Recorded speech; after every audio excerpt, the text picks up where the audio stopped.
Allez, place à notre rubrique On vous répond pour terminer ce journal avec notre invité ce soir, Corentin Blanchetière, coordinateur du dispositif d'accueil des réfugiés réinstallés. Il travaille au sein de l'association Solia Centre Val-de-Loire. Pour répondre à cette question, quelles sont les actions pour faciliter l'insertion des réfugiés sur notre territoire? Merci beaucoup d'être sur notre plateau. Merci de me Corentin, déjà, recevoir.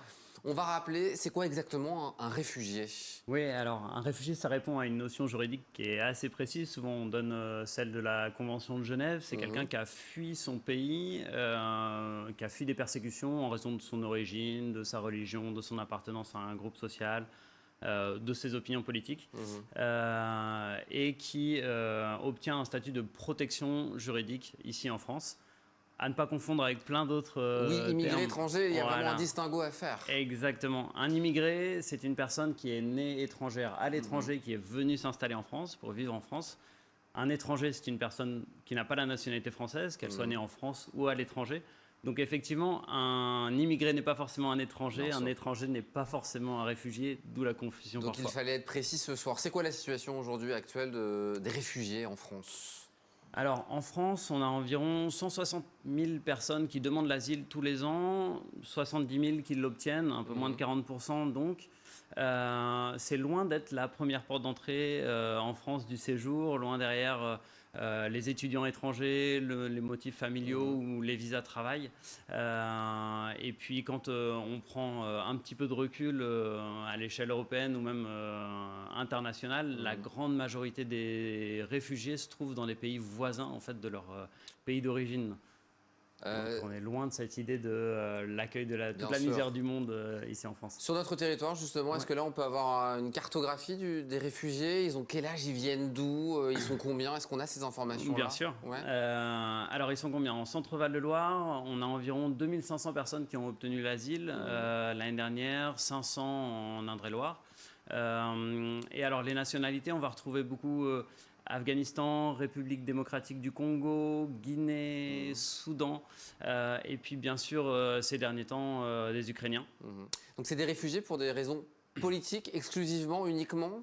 C'est ça, c'est des gens qui fuient des conflits armés de longue durée, qui fuient des dictatures, parfois des persécutions personnelles, exactement.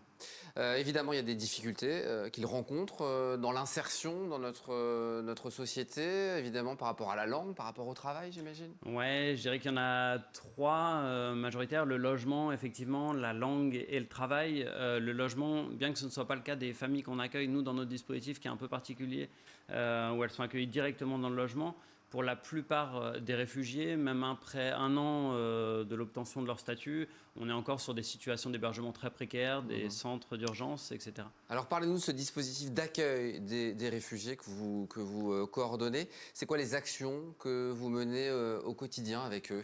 Alors surtout, on accueille une soixantaine de personnes par an dans ce dispositif-là et c'est un accompagnement social qui est très global.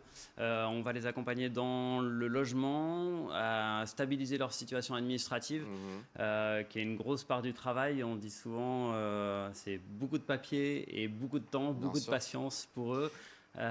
Et puis l'accompagnement vers l'apprentissage de la langue, l'insertion professionnelle, la formation, parcours de soins, scolarisation des enfants. Il y a tout un tas de choses à faire quand on arrive. Il y a des vrais ici. résultats, c'est important de le dire, ce soir, de mettre en place ce genre de dispositif global et accompagné. Bien sûr, quand on s'en donne les moyens, on arrive à des très beaux résultats, à une stabilisation des situations administratives et financières des familles qui leur permet de devenir locataires en propre de leur logement.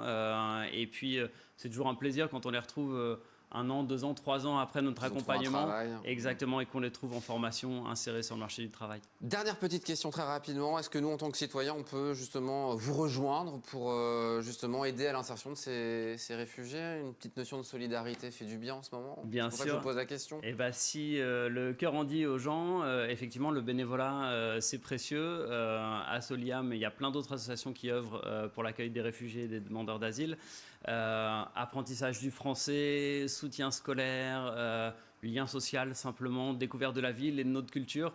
Voilà, une main tendue, un geste, des fois ça change la donne dans ce parcours d'intégration. Eh bien, je me permets ce soir de donner l'adresse de votre association Solia, solia-centre-val-2-loire.fr, si vous voulez plus de précisions et pourquoi pas participer à aider dans le cadre de ce dispositif. Merci beaucoup, Corentin Merci à vous. Blanchetière, d'être venu sur notre plateau. Rappel du principal titre, Faustine, avant de se quitter.